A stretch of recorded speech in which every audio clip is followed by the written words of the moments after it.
Iran America और Israel पर भीषण हमले कर रहा है और अमेरिका को इतिहास का सबसे ज्यादा जख्म दे चुका है।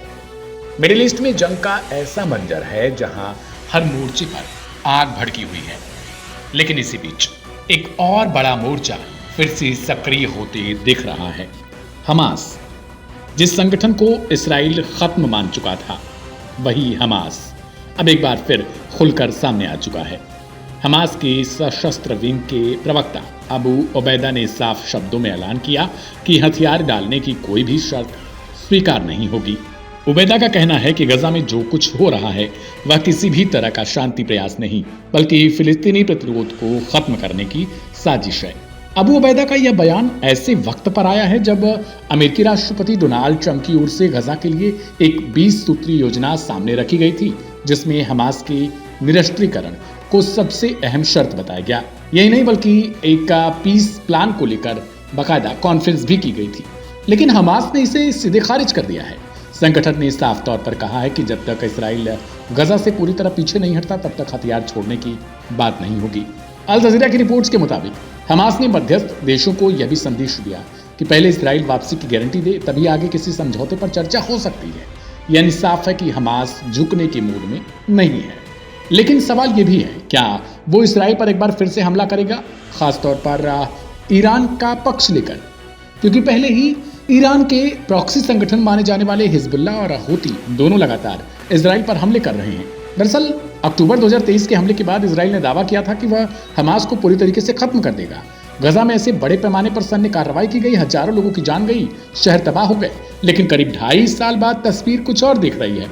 हमास न सिर्फ अब जिंदा है बल्कि अपनी शर्तों के साथ सामने खड़ा है। अबू उबैदा ने कहा कि फिलिस्तीनी प्रतिरोध को निहत्था करने की मांग बेहद खतरनाक है और इसे किसी भी हालत में स्वीकार नहीं किया जाएगा। उन्होंने यह भी कहा कि समझौते को तोड़ने वाला इजराइल खुद है, जो एक तरफ बातचीत की बात करता है और दूसरी तरफ से हमले जारी रखता है। हमास का यह रुख इसराइल की उस नैरेटिव को सीधे चुनौती देता है जिसमें कहा जा रहा था कि संगठन की कमर टूट चुकी है।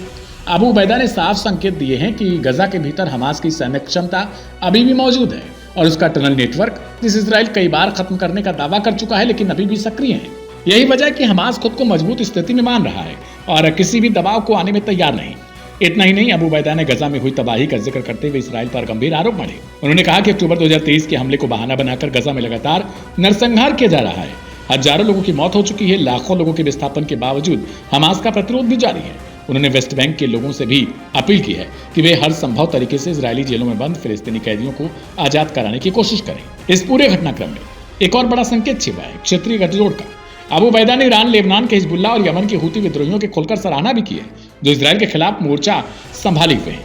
इसका मतलब साफ है कि यह लड़ाई अब सिर्फ गजा तक सीमित नहीं है, बल्कि एक बड़े क्षेत्रीय टकराव का रूप ले चुकी है। ऐसे में सवाल उठता है, क्या हमास की यह वापसी जंग को लेकर लंबा और खतरनाक बना देगी? और क्या मिडिल ईस्ट में शक्ति संतुलन फिर से बदल रहा है या बदल चुका है?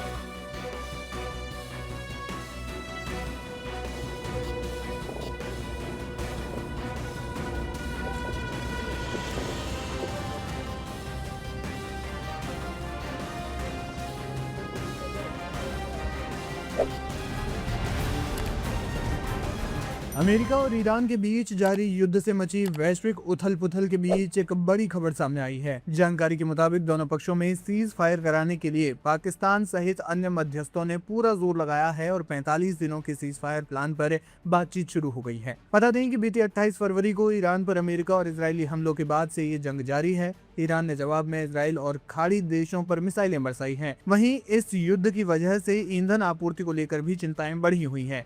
इसी बीच एक्सियोस ने रविवार को 4 अमेरिकी, इजरायली और क्षेत्रीय सूत्रों के हवाले से बताया कि अमेरिका, ईरान और क्षेत्रीय मध्यस्थों का एक समूह 45 दिन के संभावित सीजफायर की शर्तों पर चर्चा कर रहा है। इस सीजफायर प्लान से युद्ध का हमेशा के लिए अंत भी हो सकता है। क्या है सीजफायर प्लान?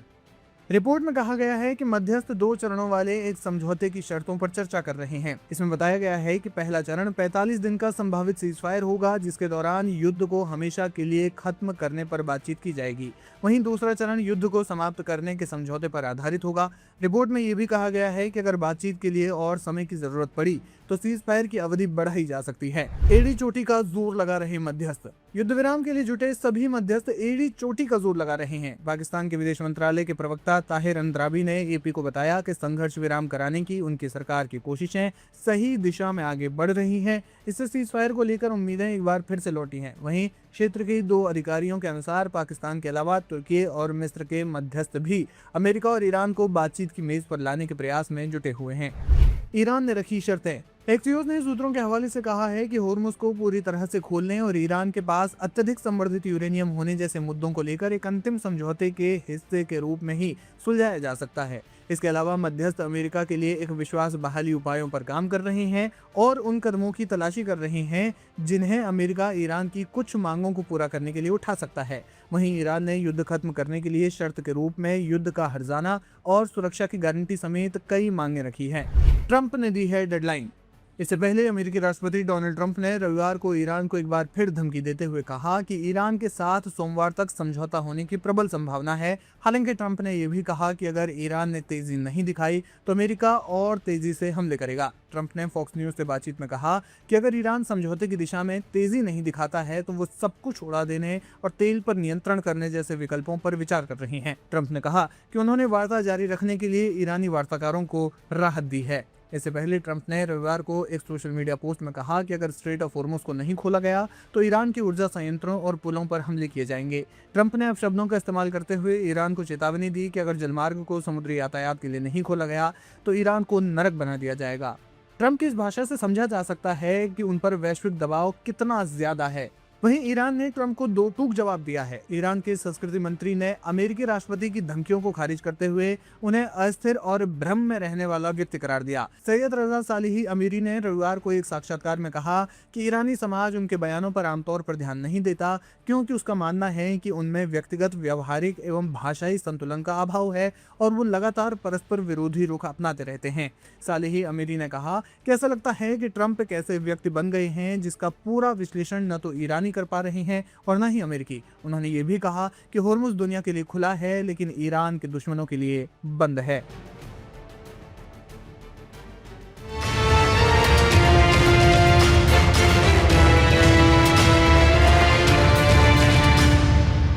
इसे भूल गए? ये सवाल ईरान ने सीधे अमेरिकी राष्ट्रपति डोनाल्ड ट्रंप से पूछा है। ट्रंप ने जब ईरान को गाली देते हुए नरक बनाने की धमकी दी तो ईरान ने शब्दों से नहीं बल्कि तस्वीरों से जवाब दिया। ईरान ने मलबे में तब्दील अमेरिकी विमान के टुकड़ों की तस्वीरें जारी कर सनसनी मचा दी है। विवाद की शुरुआत हुई ट्रंप की उस पोस्ट से जिसमें उन्होंने ईरान को बास्टर्ड और मूर्ख कहते हुए 48 घंटे का अल्टीमेटम दिया। ट्रंप ने लिखा कि मंगलवार को ईरान में पावर प्लांट डे और ब्रिज डे मनाया जाएगा, यानी अमेरिका वहां के बिजली घरों और पुलों को जमींदोज कर देगा। ईरान की चुटकी और मलबे की तस्वीरें। ट्रंप की इस पोस्ट के कुछ ही देर के बाद ईरान ने मलबे की तस्वीरें पोस्ट कर दी। ईरान का दावा है कि उसने अमेरिकी विमान को मार गिराया है और उसे मलबे में तब्दील कर दिया।